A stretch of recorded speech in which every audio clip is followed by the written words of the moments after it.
ஏய் நீ புட்டு விட்டுறாத. இந்த ஜெயிலில் இருக்கிற எந்த கைதிகளுக்குமே ஷூ போடுறதுக்கு அனுமதியே கிடையாது. ஆனா அங்க இருக்கிற கார்ட்ஸ் மட்டும் சேஃப்டி ஷூக்களை போட்டுட்டு இருப்பாங்க. ஏன்னா இந்த ஜெயிலுக்கு ஹை வோல்டேஜ் கரண்ட் சப்ளைல கொடுத்துருப்பாங்க. யாராவது இவங்க ஆர்டரை மீறினாங்கன்னா உடனே அவங்களுக்கு பயங்கரமான ஷாக் கொடுத்துருவாங்க. இதனாலேயே நைட் உடனே எல்லா கைதிகளும் ஏய் கீழே கால் பார்த்துக்கோ இருக்காங்க. இது ஒரு லைட் அடிச்சா தர முழுக்க கரண்ட் சப்ளை வந்துடும். இப்படி இருக்க புதுசா வந்த ஒரு கைதி ஒரு விஷயத்தை நோட் பண்றாரு. அது என்னன்னா அந்த ஜெயில வெறும் 3 கார்ட்ஸ் தான் இருக்காங்க. 49 கைதிங்க இருக்காங்க. அது மட்டும் இல்லாம ஒவ்வொரு புது கைதி வரும்போதும் ஒரு ஆபீசர் அப்படியே கீழே இறங்கி கைதியை மட்டும் கீழே இறக்கி விட்டுட்டு அவங்க தலையை டச் பண்ணாமலே மேல போயிடுறாரு. அதனால என்ன பண்றாருன்னா பாத்ரூம்குள்ள போய் அங்க இருக்கிற வாட்டர் பைப் லைன் டைம்ல எல்லாம் கொஞ்சம் கொஞ்சமா ஒரு வாயில தான் முடிவு இந்த பாடியில அவன் பின்ன படுத்தா உடு உடு உடு போட்டோம்.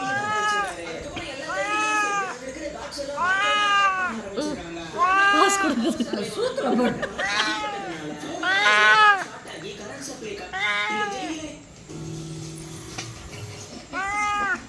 ஆனாலும் மடி இதுக்கு மட்டும் ஒரு ஆள்ல தைரியத்தை கொடுத்து வச்சிருக்காமா சப்ப.